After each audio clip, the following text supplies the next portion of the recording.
Assalamualaikum warahmatullahi wabarakatuh. Selamat pagi, siang, dan malam dimanapun Anda berada. Perkenalkan kami dari kelompok 2 mata kuliah MPTI tahun ajaran genap 2021-2022. Kami ingin mempresentasikan hasil tugas besar kami, di mana tema yang kami angkat adalah sistem informasi sewa kamar dan studi kasusnya adalah KOS Putri Humairo. Untuk kelompok kami terdiri dari 4 orang, yakni Hendri Kurniawan dengan NIM 118140094, Deo Alif Alfitrah dengan NIM 118140104, Rahmat Rizky Muharam dengan NIM 118140114, dan Muhammad Nasrullah dengan NIM 118140136. Kemudian topik atau agenda yang akan kami bahas dalam presentasi ini terdiri dari yang pertama latar belakang proyek, lalu kemudian ada risiko, kemudian ruang lingkup, kemudian timeline dan budget, lalu ada project structure, dan yang terakhir adalah sukses kriteria dari proyek kami. Untuk latar belakang dari proyek yang kami buat, untuk KOS Putri Humairo ini merupakan sebuah usaha yang bergerak di bidang jasa penginapan yang telah berdiri sejak tahun 2010. Pada proses kerja atau bisnis prosesnya, ini biasanya calon penghuni akan menghubungi si pemilik kos dan bertanya mengenai lokasi, harga sewa, aturan penghuni, ketersediaan kamar, dan lain-lainnya. Jika terjadi sebuah kesepakatan antara pemilik kos dan calon penghuni, maka akan ada kesepakatan antara kedua belah pihak terkait tanggal masuknya dan tanggal jatuh tempo dari pembayaran yang harus dibayarkan oleh calon penghuni kos. Kemudian pada saat pencatatan jatuh tempo, tanggal masuk dan pengecekan ketersediaan kamar masih dilakukan secara manual. Jadi saat ini masih dilakukan secara manual, yaitu dengan cara pemilik kos mencatat dalam sebuah buku. Nah, hal ini tuh sebenarnya tidak efisien karena saat mengecek ketersediaan kamar dan riwayat pembayaran, karyawan atau pemilik kos harus mencari satu persatu di dalam bukunya. Dan hal ini dapat memakan waktu yang lama. Serta dengan semakin berkembangnya usaha mengakibatkan data yang dimiliki semakin banyak dan akan membuat karyawan dan pemilik kos kesulitan. Selanjutnya akan disampaikan oleh rekan kami, Hendri. Ya, berikutnya yaitu tentang resiko yang mungkin terjadi dalam proyek ini. Yang pertama yaitu kemungkinan terjadi kebocoran data, lalu ada kemungkinan terjadi kesalahan data pada saat data itu dimasukkan ke sistem, lalu kemungkinan ada terjadinya lagging dalam menjalankan sistem yang tidak sesuai dengan langkahnya, dan terakhir mungkin terjadi server error ketika melakukan pemasukan data maupun pengaksesan data. Nah, berikutnya yaitu tentang luang lingkup dari proyek ini. Yang pertama batasan proyek. Yang pertama itu kami tidak membahas tentang metode pembayaran penghuni kos. Lalu yang kedua tidak membahas tentang perilaku penyewa kos tersebut. Lalu yang ketiga tidak membahas tentang pengeluaran pemilik usaha dalam menawarkan properti. Kemudian kebutuhan non fungsional. Yang pertama performance, yaitu sistem diharapkan dapat mempersingkat waktu yang dibutuhkan dalam mengakses perintah yang ada. Lalu kedua ada information, yaitu sistem. Ini diharapkan dapat mencegah terjadinya redundansi data serta dapat menjaga akurasi dan konsistensi data. Yang terakhir yaitu tentang authorization. Sistem diharapkan mampu melakukan pengendalian data yang ada untuk diakses oleh pihak yang tepat sesuai dengan perannya.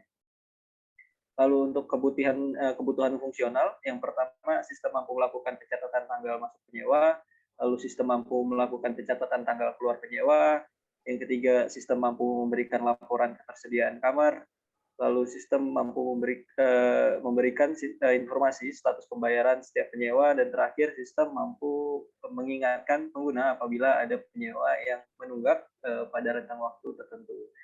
Oke, selanjutnya tentang timeline akan dijelaskan teman kami Nasrullah. Baiklah, pada timeline proyek ini adalah yang pertama kali adalah feasibility study, yaitu pembelajaran bahwa studi tentang apakah proyek ini layak untuk dijalankan. Ini berlangsung selama 1 minggu, dan selama 1 minggu tersebut bersama dengan feasibility study itu dilakukan juga identifikasi permasalahannya. Setelah kedua ini selesai, pada minggu kedua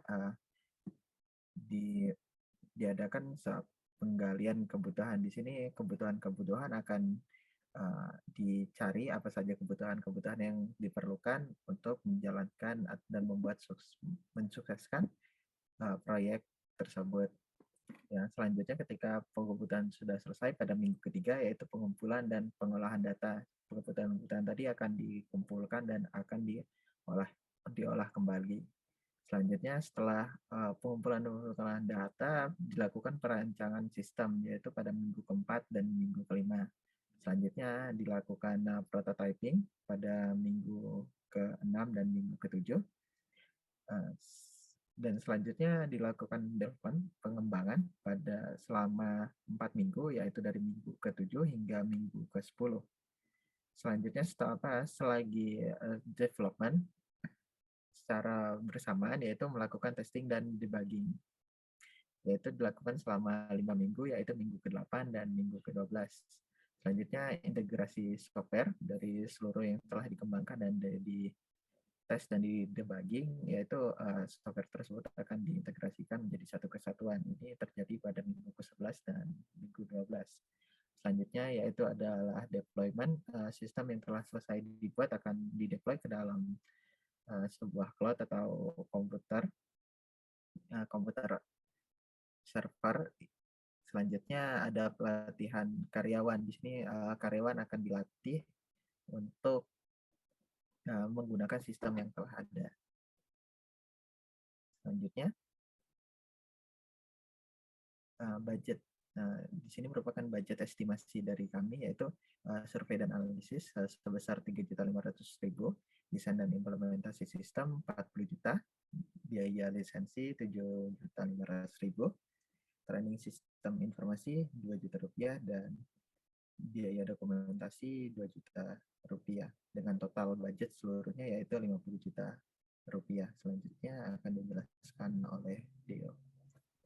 Oke, selanjutnya itu tentang project structure. Di sini terdapat 6. Yang pertama itu project manager, orang yang bertanggung jawab penuh dalam merencanakan, mengorganisasi, memonitoring, dan mengontrol jalannya dari project. Yang kedua ada customer atau project sponsor, yaitu memberikan gambaran umum dan informasi-informasi yang dibutuhkan dalam pembuatan sistem informasi. Yang ketiga itu sistem analis, orang yang bertugas dalam menganalisis proses bisnis. Selanjutnya membuat dokumen flow dan sistem flow, dan terakhir membuat dokumen SIRS-nya yang mendefinisikan spesifikasi kebutuhan perangkat lunak tersebut. Selanjutnya itu ada database administrator, orang yang bertugas untuk merancang basis data yang sesuai dengan kebutuhan pengelolaan pemberian akses ke basis data, menjaga kualitas dan kinerja basis data. Selanjutnya ada quality ensure atau QA. Ini yang bertugas untuk memastikan sistem informasi yang dibuat berkualitas sesuai dengan spesifikasi yang ditentukan. Yang terakhir ada developer. Yang ini orang-orang yang bertugas untuk mengembangkan sistem informasi sesuai dengan rancangan yang telah dibuat dalam bentuk code atau coding. Next. Oke, yang terakhir ada sukses kriteria. Proyek ini dapat dikatakan sukses jika memenuhi kedua kriteria tersebut. Yang pertama, sistem informasi dapat diadaptasi dengan baik oleh karyawan. Yang kedua, proses pengecekan ketersediaan kamar dan status pembayaran setiap penyewa menjadi lebih cepat dan mudah. Oke. Mungkin itu saja presentasi dari kelompok kami. Jika ada kurang kami mohon maaf. Jika teman-teman ingin bertanya, silakan tinggalkan komentar di kolom komentar itu. Terima kasih.